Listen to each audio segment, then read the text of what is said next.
you're going to attract so many enemies just off of your energy. Oh yeah, trust me, they see your energy. You gonna have a lot of people, they gonna know you're chosen before you even know that you're chosen. So boom, boom, bang, bang. Nigga, my whole family gang bang. We ain't never go to church on no Sundays. I'm hella spiritual, I like the sun gaze. Meditating serenity under sun rays. I had a business serenity in my love phase.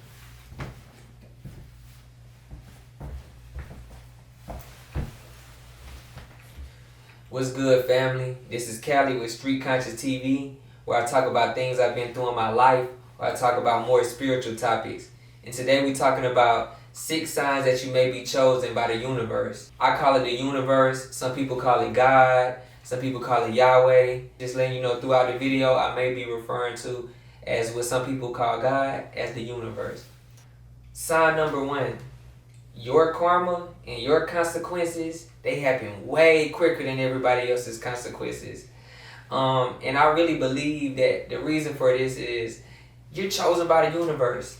The universe knows that you know better than to do certain things, than to hurt people, than to do wrong. There are some people, their consciousness, their awareness really isn't even at the point where they can understand that what they're doing to someone is harm. What they're doing is a bad thing.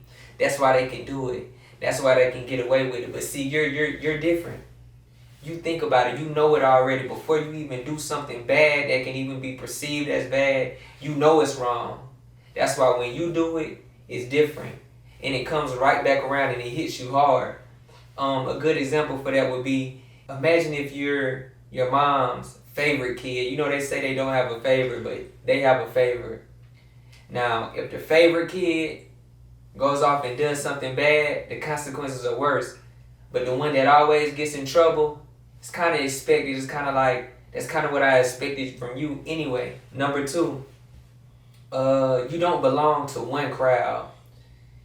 You don't just fit in with a crowd. You have so many different attributes about you that you can't even say that you're just one type of person. I always fit in with like the nerds at the school because I always got good grades and I was so focused and attentive in school. But after I got off the school bus, I kind of fitted in with the tough crowd.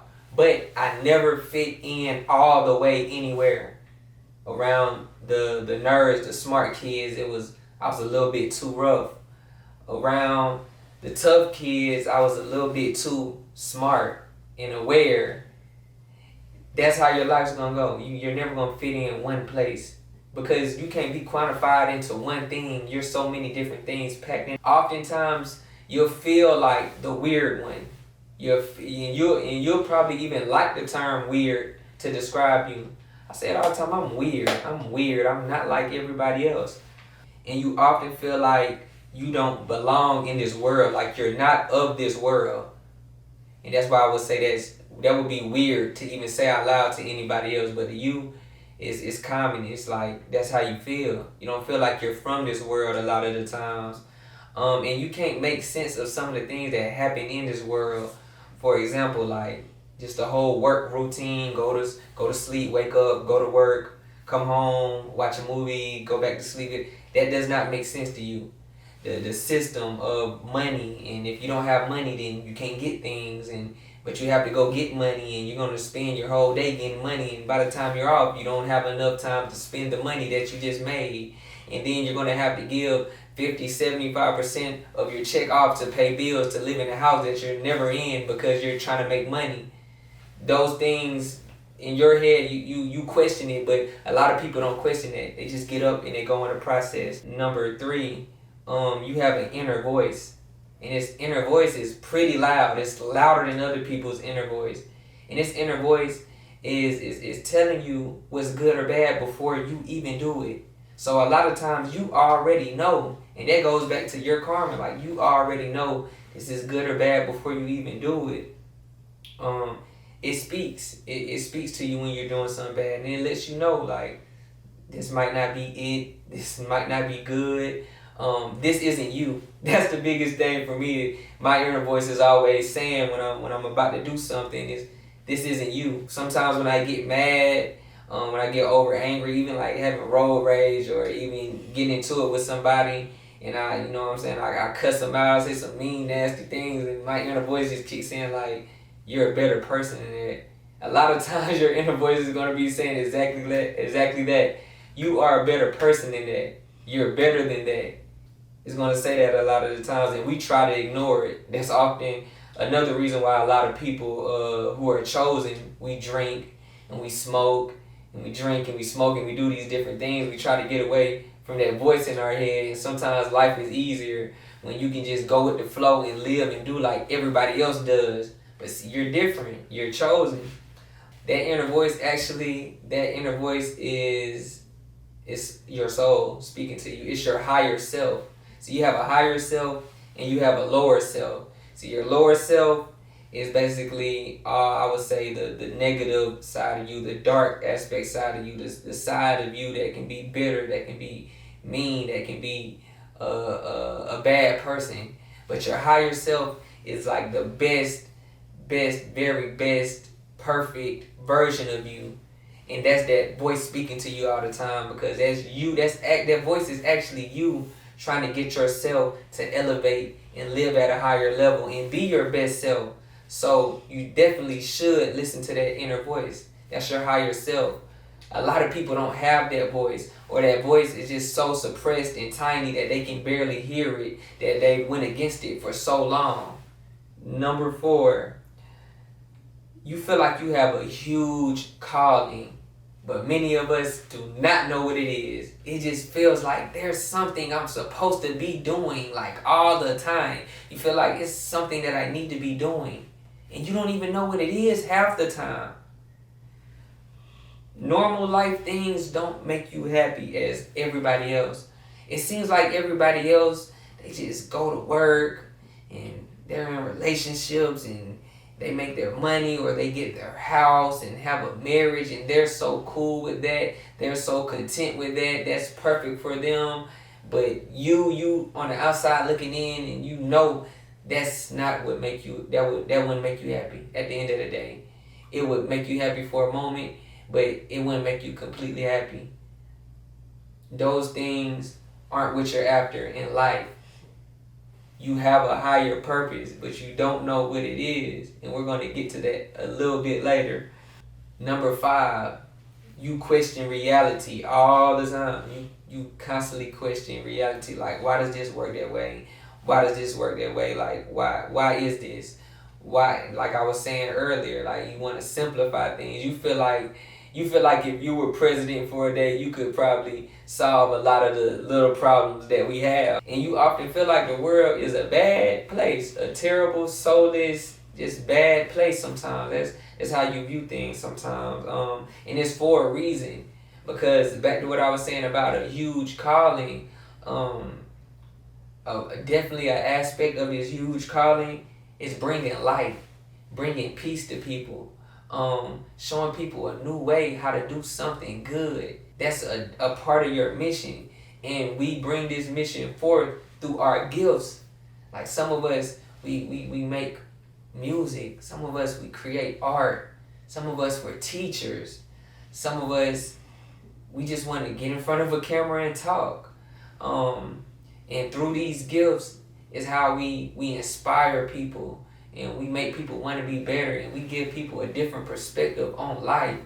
And we show people that there are different ways to do things, and that we always don't have to go the negative route to get what we want. That's good. That's definitely an aspect of our calling. Of course, everybody's calling is going to depend on them, but that's definitely an aspect. Bringing light to the world. Number 6, you've been through traumatic experiences. And most of them are usually in your childhood. And these experiences, they cause you to develop quicker and become more aware of the world at a way younger age than most people. Like, I have friends that have never been through, they haven't been through half of the things that I've been through in my life. Like, I grew up, single mama, poor, lights off, and I can't even get into everything on camera because I've just seen some things. I've seen people have to make sacrifices that it's just been tough. It's been tough. I've had a tough life, but those made me very much more aware of how hard it is to make a living, and how hard it is to make money, and how hard it is to have a good life. And that's part of the reason of why I'm so giving to people, because I even understand how hard it is. But then a person who's never been through much in their life, they can be a bit selfish, but not even intentionally. They can often just take it as, why should they help this person, or why should they fix this situation, or why should they be the one to do it?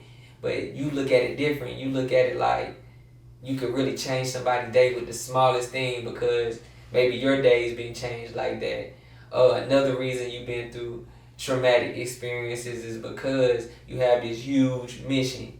You have this huge calling that we keep talking about. And these traumatic experiences is the universe's way, is God's way of giving you some protection before you go on this journey, because you're going to have people who hate that. You're going to have people who hate to see you waking people up to doing something good for the world, even speaking. You're going to attract so many enemies just off of your energy.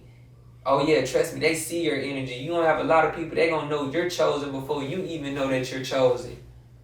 That's going to attract people. That's going to attract enemies, detractors. And some of them, they'll want to hurt you.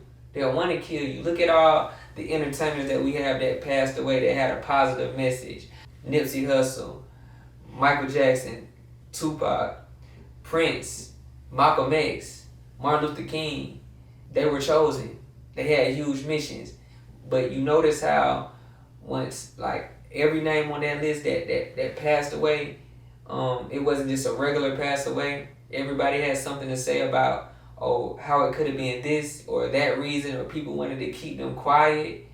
It's some truth to that. It's a lot of truth to that.